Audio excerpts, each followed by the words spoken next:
શું અપડેટ આવતી દેખાઈ રહ્યું છે, રિપોર્ટ્સ શું કહી રહ્યા છે બ્રોકરેજ હાઉસીસના? ગુડ મોર્નિંગ ચાંદની. આજે નો ડાઉટ ઐતિહાસિક દિવસો છે, તે સાથે બ્રોકરેજ રિપોર્ટ આવ્યા છે તેના પર પણ ખાસ નજર રાખવાની રહેશે. સૌથી અગત્યનો રિપોર્ટ આવ્યો છે ઇન્ડસ્ટ્રીયલ પર જેફરીઝ તરફથી જે રિપોર્ટ આવ્યો છે તેના પર ખાસ નજર કરીએ. તેમનું કહેવું છે કે FY24 માટે જે ઓર્ડર ફ્લો જે છે તે 35% વધતો જોવા મળી રહ્યો છે. સાથે ખાસ કરીને તેમને સિમેન્ટ્સને લઈને તેમની સાઇઝેલેબલ જે છે તે 25,500 કરોડની તેમને વાત કરી છે. તે સાથે તેમને એ પણ કહ્યું છે કે FY23માં રેલવે ઓર્ડર્સ જે છે તેમાં લગભગ વાય ધોરણે 44%નો ગ્રોથ જોવા મળ્યો છે. તે સાથે તેમના મતે ABB, સિમેન્ટ્સ, થર્મેક્સ જેટલા પણ ઓર્ડર્સ છે તેમનો ઓર્ડર ગ્રોથ જે છે તે વાય ધોરણે 8% વધતો જોવા મળ્યો છે. સાથે તેમનું એ પણ કહેવું છે કે હાલમાં જે વર્તમાન સરકાર છે જે તે અગર જો બહુમતીની સાથે અગર જીત મેળવે છે તો આવનારા અન્ય સેક્ટર્સ જે છે તેનો આઉટલુક પણ આપણને મજબૂત જોવા મળી શકે છે. તેમાં ખાસ કરીને L&T, HL, cements, ABB, Thermax, KEI industrial આ બધા જ જેટલા પણ શેર્સ છે તે તેમના ટોપિક લિસ્ટમાં આપણને હાલમાં જોવા મળી રહ્યા છે. ત્યારબાદ નજર કરીએ શેર્સ પર તો નિફ્ટીની દિગ્ગજ કંપની રિલાયન્સ પર મોર્ગન સ્ટેનલી તરફથી રિપોર્ટ જાહેર થયો છે જેમાં તેમને ઓવરવેટ રેટિંગ આપ્યા છે. અહીંયા લક્ષ્યાંક તેમને ₹3,046 પ્રતિ શેર કર્યા છે. તેમના મતે સ્થિર રી રેટિંગની તેઓ અપેક્ષા રાખી રહ્યા છે. તે સાથે તેમને FY26 માટે સારા પરિણામની પણ તેઓ અપેક્ષા રાખી રહ્યા છે. અને સૌથી અગત્યના છે કે તેમના રિટેલ અને એનર્જી જે બિઝનેસ છે તેના પરિણામ પણ સારા આવવાની તેઓ અપેક્ષા રાખી રહ્યા છે અને બંને જ સેગમેન્ટ માટે તેઓ ઓવરવેટ રેટિંગ આપી રહ્યા છે. ત્યારબાદ અદાની પોર્ટ પર મોર્ગન સ્ટેનલીનો મત જાણશો. અહીંયા તેમને ઓવરવેટ રેટિંગ આપ્યા છે. લક્ષ્યાંક તેમને ₹1,570 પ્રતિ શેર કર્યા છે. તેમના મતે તાન્ઝાનિયા પોર્ટ ખાતે તેમને એક કનેટલ ટર્મિનલનું તેમને અધિગ્રહણ કર્યું છે અને આ અધિગ્રહણ બાદ તેમને ખાસ કરીને તેમને 30 વર્ષ માટે આ અધિગ્રહણની પ્રક્રિયા કરી છે. તેમાં તેમને એગ્રીમેન્ટ્સ કર્યા છે જેમાં તેમને C2T મેનેજમેન્ટ અને ઓપરેટિંગ માટે તેમને 30 વર્ષ માટે એગ્રીમેન્ટ કર્યા છે.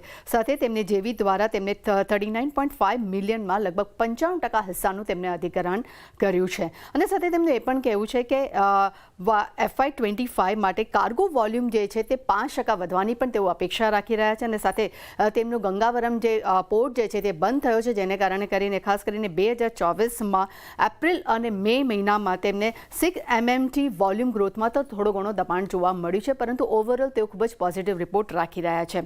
ત્યારબાદ HEG પર જેફરીઝનો મત જાણશો એટલે કે ગ્રેફાઇટ કંપની પર જેફરીઝનો મત જે આવ્યો છે જેમાં ખાસ કરીને HEG માટે તેમને બાય રેટિંગ આપ્યા છે.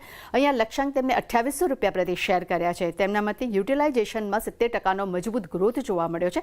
સાથે તેમને એ પણ કહેવું છે કે FY25માં કિંમતો ઘટવાને કારણે કરીને ખાસ કરીને GRIL અને HEGમાં થોડું ઘણું દબાણ જોવા મળ્યું છે પરંતુ ગ્લોબલ PMI જે છે તેમાં રિકવરીની પણ તેઓ અપેક્ષા રાખી રહ્યા છે. ત્યારબાદ મહિન્દ્રા ફાઇનાન્સ પર જેફરીઝનો રિપોર્ટ જાણશું. અહીંયા હોલ્ડ રેટિંગ જોવા મળ્યા છે. લક્ષ્યાંક તેમને ₹294 પ્રતિ શેર કર્યા છે. તેમના મતે મે 2024માં AUM ગ્રોથમાં 23%નો ગ્રોથ જોવા મળ્યો છે વાય ધોરણે. ત્યાં ડિસ્ટ્રીબ્યુશન ગ્રોથમાં પણ 4%ની સરખામણી 6%નો આપણને ગ્રોથ જોવા મળ્યો છે. સાથે કલેક્શન એફિશિયન્સીમાં પણ લગભગ 89ની સામે લગભગ 96%ની એફિશિયન્સી જોવા મળી છે. તે ખૂબ જ શાનદાર બિઝનેસ રિપોર્ટ જાહેર થયા છે અને એમના તરફથી પણ એક પોઝિટિવ રિપોર્ટ આપણી સમક્ષ આવતો જોવા મળ્યો છે. અહીંયા તેમને હોલ્ડ રેટિંગ કર્યા છે. અને છેલ્લા રિપોર્ટ પર નજર કરી લે તો CMS ઇન્ફો પર જેફરીઝ તરફથી આપણને બાય રેટિંગ આવ્યા છે. અહીંયા લક્ષ્યાંક તેમને ₹600 પ્રતિ શેર કર્યા છે. તેમના મતે ખાસ કરીને રિમોટ મોનિટરિંગ સિસ્ટમને આગળ વધારવા માટે કંપની પોતાના પ્લેટફોર્મને વધુ મજબૂત બનાવવા તરફ ફોકસ કરી રહી છે. સાથે રેવન્યુ જે CAGR ગ્રોથ જે છે તે પણ 30% વધતો જોવા મળ્યો છે. અને સૌથી અગત્યની વાત એ છે કે સારા માર્જિન માટે કરીને માર્કેટ શેર જે છે તે 5%થી 7% વધુ વધવાની પણ તેઓ અપેક્ષા રાખી રહ્યા છે. એટલે ચાની આ જેટલા પણ બ્રોકરેજ રિપોર્ટ આવ્યા છે જેમાં ખાસ કરીને આજે રિલાયન્સ અને અદાની પોર્ટ છે જે ફોકસમાં રહેશે. જી તૃપ્તિ.